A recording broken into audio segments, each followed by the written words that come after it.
Assalamualaikum warahmatullahi wabarakatuh. Selamat datang pada video kali ini. Saya Ayu Firdausi akan menerangkan mengenai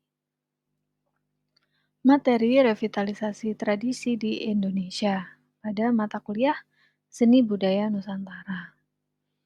Jadi, menurut infografiknya ya, di Indonesia sendiri merupakan negara kepulauan dengan penduduk peringkat 4 di dunia. Dengan jumlah penduduk menurut Badan Pusat Statistik pada pertengahan tahun 2023 yakni sebesar atau sebanyak 278 juta jiwa. Nah, kita juga ada, volcanic activity ya ataupun gunung berapi yang masih aktif itu sekitar 127 gunung buah gitu. Lalu, di Indonesia sendiri itu terdiri dari 25% daratan dan 75% lautan ya. Sehingga hal tersebut membuat Indonesia itu lebih kaya akan, hasil lautnya, harapannya begitu ya. Dan, sejarah yang melingkupinya juga. Jadi di sini kalau kita lihat map of Indonesia, jadi jumlah suku berdasarkan Badan Pusat Statistik ya, terdapat lebih dari 1.300 suku bangsa di Indonesia dengan mayoritas pertama yakni, pada suku Jawa sekitar 40,22%, lalu ada Sunda sekitar 15,5%, berikutnya ada Batak sekitar 3,58%, lalu ada, Sulawesi ya 3,22% dan yang kelima ada Madura di 3,03%. Selanjutnya, peringkatnya adalah suku-suku yang lain. Jadi dari sini tradisi Indonesia itu terbagi ke dalam early history dan colonial era ya. Jadi, ada yang di early history atau sebelum kita dijajah ya bahasanya, ada beberapa ritual tradisi yang sudah dilaksanakan di Indonesia. Contohnya ada ritual Tiwah ya di Kalimantan Tengah, ada juga tradisi potong jari di Papua, lalu ada juga meruncingkan gigi dalam suku Mentawai di Kalimantan, lalu ada kebo-keboan Banyuwangi, ada tradisi adu betis di Sulawesi Selatan, dan masih banyak lagi. Silakan kalian browsing ya beberapa tradisi yang ada di Indonesia pada early history. Nah, setelah itu kita masuk kepada kolonial era. Nah, di kolonial era ini biasanya tradisinya masih masih kita jumpai ya, maksudnya masih sering diadaptasi oleh, masyarakat, terutama masyarakat perkotaan ya, ataupun, suburban. Jadi ada jimpitan yakni, kalau kita tahu biasanya kalau kita arisan itu ya, jimpitan tuh disebut dengan apa, kayak tabungan kolektif begitu ya. Lalu ada perpeloncoan ya, jadi aktivitas penyambutan yang biasanya konotasinya agak negatif nih biasanya ya. Jadi ada di sekolah-sekolah, di universitas seperti itu, ataupun di tempat-tempat yang lainnya. Lalu, kalau ini tradisi Gowo adalah pendidikan berumah tangga, ini agak sensitif ya, jadi sudah nggak ada lagi sepertinya sekarang, tapi dulu ini sempat, eee, berlangsung di apa, pada kaum bangsawan sebelum menikah gitu ya. Lalu ada mudik ya, sampai sekarang kita juga masih ya, yakni kembali dari rantau biasanya, pas apa, lebaran seperti itu, lalu ada panjat pinang ataupun disebut dengan lomba kekompakan ya, dan masih banyak lagi yang lainnya.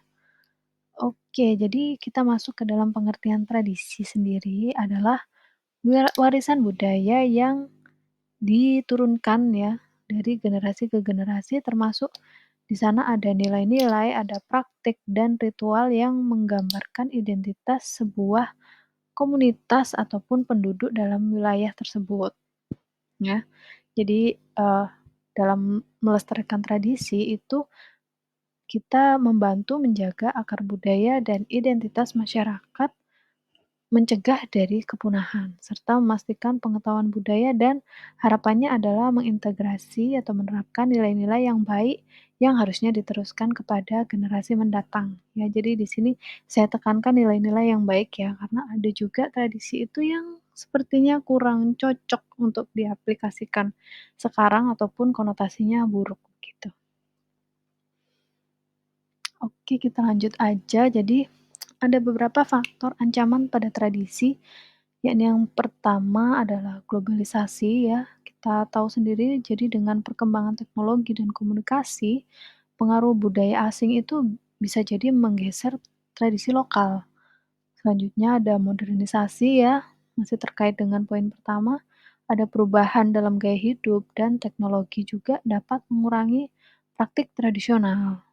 Selanjutnya ada urbanisasi, ketika orang pindah ke perkotaan mereka bisa jadi mungkin kehilangan kontak dengan tradisi di tempatnya yang dulu atau di desanya gitu ya, atau komunitas asal mereka.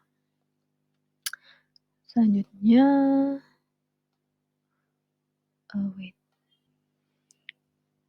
untuk pengertian revitalisasi sendiri, menurut KBBI yakni proses atau cara dan perbuatan dalam upayanya menghidupkan kembali suatu hal yang sebelumnya kurang terberdaya atau tergunakan dengan baik, gitu ya. Nah, Daniswara di sini menambahkan proses revitalisasi sebuah kawasan itu mencakup perbaikan aspek fisik, ada aspek ekonomi, dan aspek sosial. Jadi pendekatan revitalisasi itu harus diharapkan ya mampu mengenali dan memanfaatkan potensi, gitu ya. Jadi, kenapa sih, revitalisasi tradisi ya, jadi revitalisasi tradisi itu penting, karena yang pertama itu untuk memelihara identitas budaya, yang kedua bisa meningkatkan rasa bangga kita terhadap produk lokal gitu ya. Lalu yang ketiga, yang terpenting adalah mendorong pariwisata, karena dengan mendorong pariwisata, kita bisa menambah perekonomian negara gitu ya, mendatangkan, orang-orang yang, menikmati budaya kita.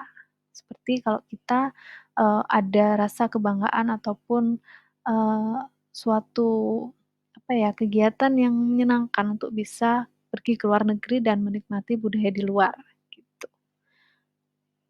Nah, jadi di sini revitalisasi itu adalah, eksistensi ya. Jadi harusnya memang tidak punah, budaya dan tradisi itu tidak punah, dilestarikan, tapi memang harus yang memuat nilai-nilai positif. Jadi untuk yang memuat nilai-nilai negatif mungkin bisa bisa dikurangi atau substitusi atau hanya jadi cerita aja. Seperti itu ya gambarannya, semoga bisa dipahami. Jadi, beberapa strategi untuk merevitalisasi tradisi. Yang pertama yakni dari pendidikan. Jadi, membawa tradisi ke dalam kurikulum pembelajaran. Yang kedua ada kolaborasi. Nah, itu melibatkan komunitas lokal, pemerintah dan sektor swasta, gitu ya. Lalu yang ketiga ada promosi menggunakan media sosial dan kampanye untuk mempromosikan tradisi. Oke, lanjut aja ya. Kita beberapa tantangan dalam revitalisasi tradisi. Yang pertama yang terpenting adalah minimnya dana.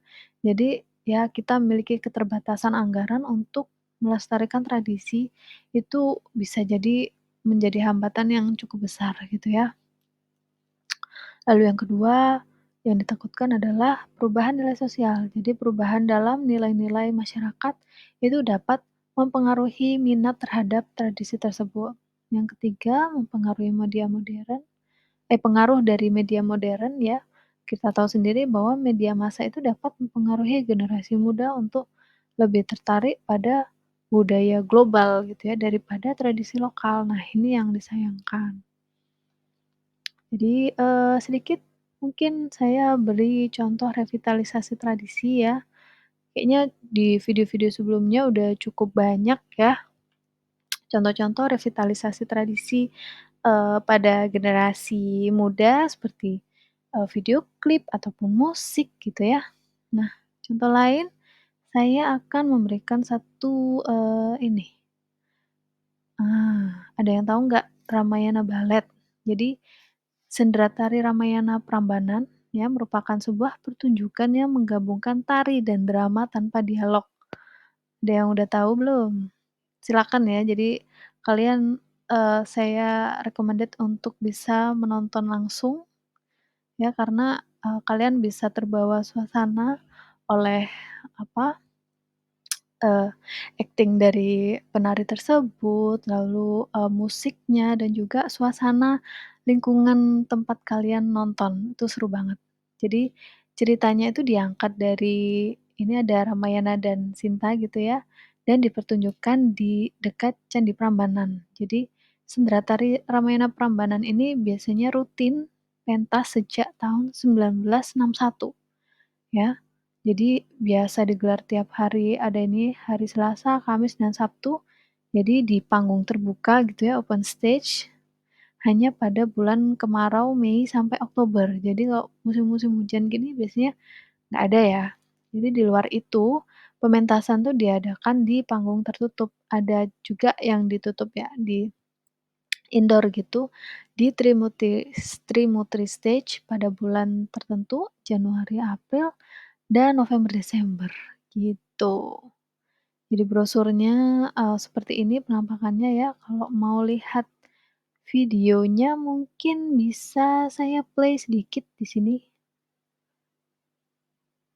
bisa nggak ya? Oh, tidak bisa. Oke, video nanti silakan ya kalian browsing sendirilah tentang Sendera Tari Ramayana itu. Sekian video dari saya. Terima kasih, semoga bermanfaat. Mohon maaf kalau banyak kurangnya. Wassalamualaikum warahmatullahi wabarakatuh.